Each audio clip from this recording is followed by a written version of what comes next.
Welcome to the Craft Channel. My name's Corinne Brad, and today I want to show you a simple technique called button jointing, and it's a great way for adding movable limbs to your soft toys.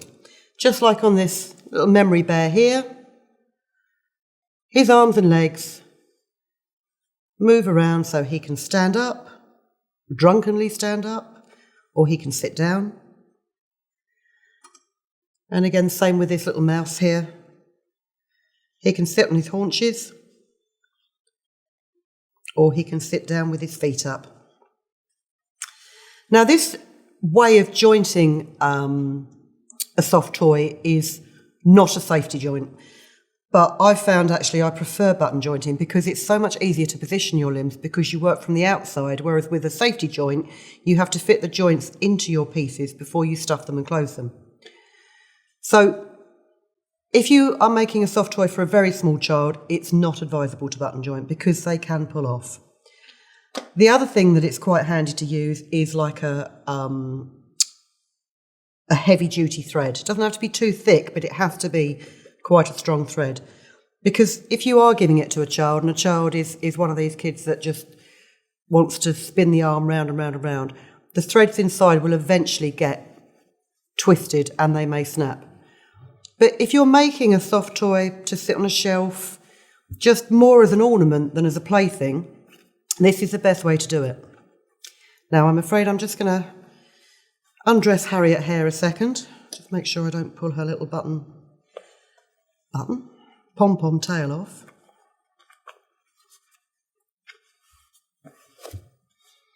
She's obviously put some weight on over lockdown, like the rest of us. Now, her legs aren't button jointed, they are just hanging loose because they were supposed to be dangly legs, but her arms are. And if I open it up here, you can see that there are threads that connect from one side of the body to the other. So I'm just going to do a little bit of surgery here, take her arms off, and then I'm going to reattach them and show you how you do them. So sorry about this, Harriet. So you need a couple of buttons. And in all honesty, if you haven't got matching buttons, they don't even have to be matching, because if you're looking at one side of your bear, you're not going to see the other side anyway. And face on, I suppose you do see the buttons a bit, but it's personal taste. For a more professional look, I suppose you want to have matching buttons. But if you're just practicing, then as long as the buttons are more or less the same size, you'll be fine. Now, I'm going to move her arms down a little bit. Just rub over that with a fingernail to get rid of the holes that I'd made previously.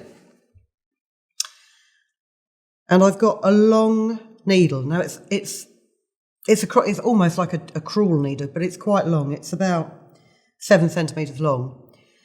If you can get hold of a doll making needle, which is about 15 centimetres long, it will make your life much easier. I do have a doll making needle. I don't know where it is. So we're going to do this one. So if you don't have a doll making needle, you can still see how easy it is. So first of all, knot your thread, push your needle into the body of your soft toy and push it out again, and check that it's perpendicular, both when you're looking at it sideways and when you're looking at it head on. Now this is not quite perpendicular.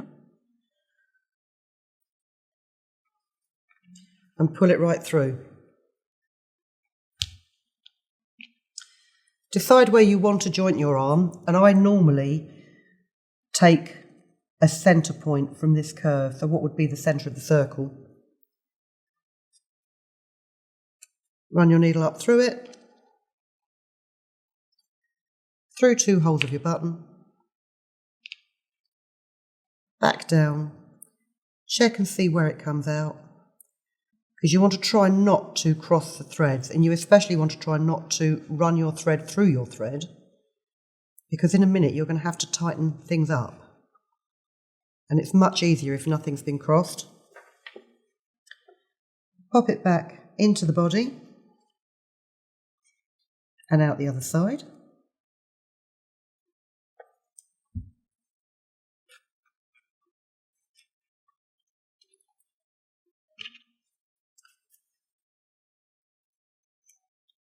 Then pop it in the next arm. And while you're doing this, just check the orientation of your arm. Don't put an arm on backwards by mistake. If you do make a mistake, it is simply a matter of cutting that knot and pulling the threads through again and starting again. But there's nothing worse than making something and then realising you've made it upside down.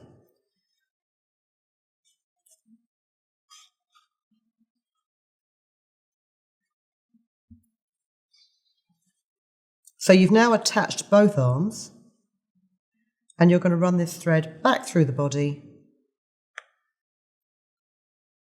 back out where it came before, and then back through the arm so that you can come out on the third hole.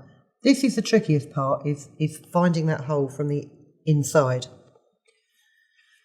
So once you've done that, you've got your arms loosely attached.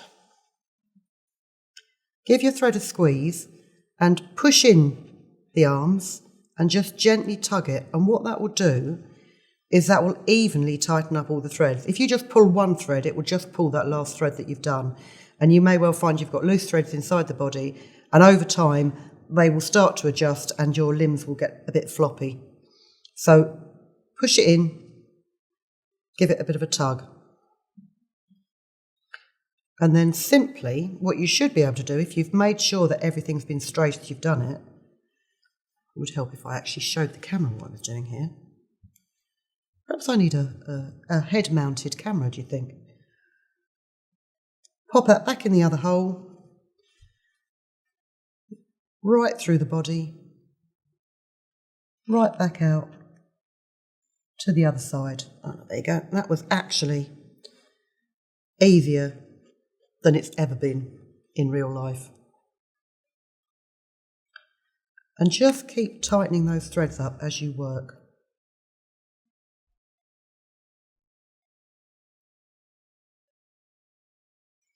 And always cut your thread longer than you think you're going to need it. Come on, come out of that hole there. No, not that hole there. That hole there. Okay.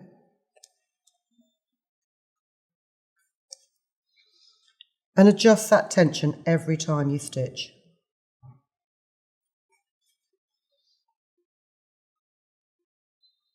Put this through one more time. No, that's the wrong hole.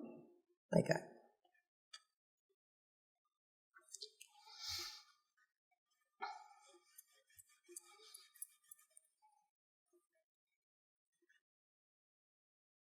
Before you fasten it, just check that your threads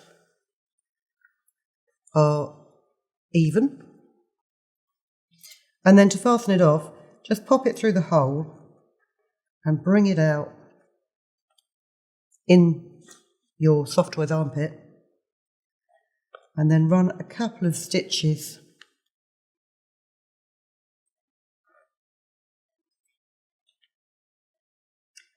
like so.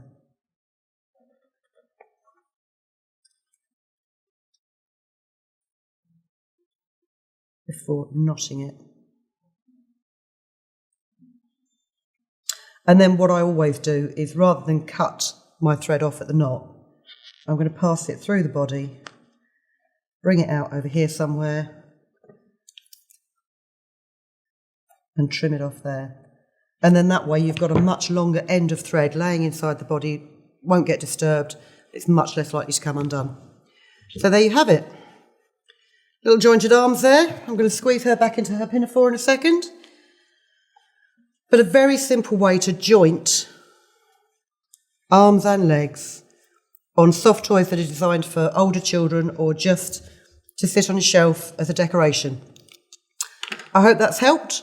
It's actually much easier demonstrating how you do that than trying to put it into words.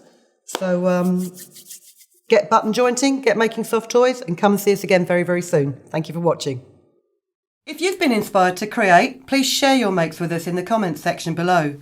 And if you've enjoyed videos by the Crafts channel, hit the like button. Want to see more of us? Then click subscribe. See you next time.